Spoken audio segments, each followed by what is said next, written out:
Eto nga mga boss ang sinabi ni LeBron James patungkol nga dito sa kanyang career. Na nga ba sunod sa career ni LeBron James, magre-retiro na nga ba siya o lilipat ng ibang team? Hindi nyo palalagpasan ng video na to mga boss dahil sinagot mismo yan ni LeBron James.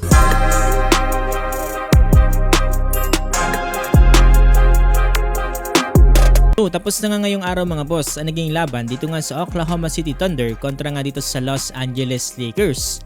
At dito nga sa naging Game 4 mga boss ay hindi na binigyan ng pagkakataon ng OKC na makiisa pa itong Los Angeles Lakers at tinapos na nga nila ito sa series na 4-0 standing. Tapos ngang naging laban na yan mga boss, eto nagpakita din ng respeto etong sila LeBron James at ang kupunan nga dito ng Oklahoma City Thunder. At the end of the day mga boss, basketball pa rin naman talaga to.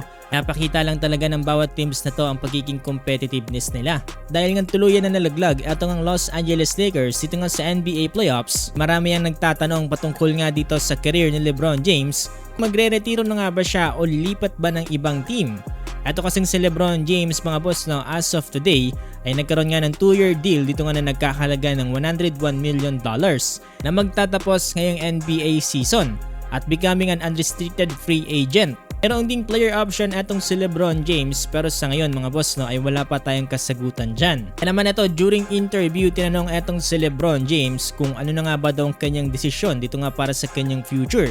Sabi dito ni LBJ sa ngayon nga daw ay hindi niya pa alam kung ano nga daw ang kanyang sagot patungkol nga dito sa kanyang career. Ngayon kasi ay fresh pa nga daw itong pagkakatalo nila dito nga sa Oklahoma City Thunder. Kaya sa ngayon nga daw ay hindi niya pa talaga alam ang sagot. Gaya nga daw yung last time na natalo sila kontra sa Minnesota Timberwolves ay umuwi muna siya para pag-isipan ng lahat at nag-calibrate nga dito sa kanyang sarili. Gusto niya nga rin daw ito pag-usapan kasama ang kanyang pamilya. Kapag nasa tamang panahon na nga daw ay malalaman din naman daw natin ang kanyang sagot.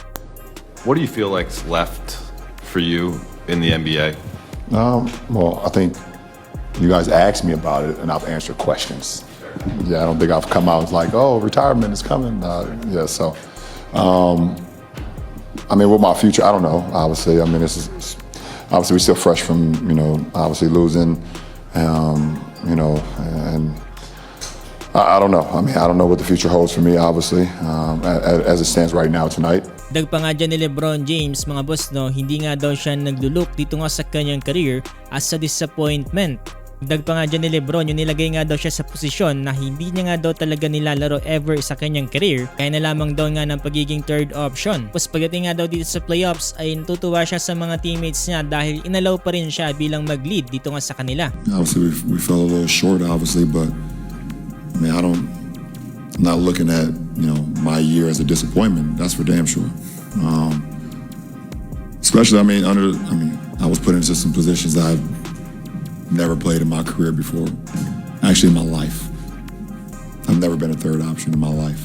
Kaya nga daw talaga nagpapasalamat siya dito nga sa kanyang mga teammates. So ngayon mga boss, abante na nga itong Oklahoma City Thunder at naghihintay na lang kung sino nga mananalo dito nga sa Minnesota Timberwolves kontra nga dito sa San Antonio Spurs. Nasa kasalukuyan ay tabla na sa standing na 2-2. Kung kayong tatanungin mga boss sa palagay nyo, magre-retiro na nga ba itong si LeBron James o aalis na to ng Los Angeles Lakers at lilipat na ng ibang team? Nakisuyo po pala ako sa inyo mga boss na paki-like po itong ating video at paki-follow na rin po sana mga boss itong ating page. Magiging malaking bagay na po yan para sa ating channel. Maraming salamat po talaga sa inyo mga boss.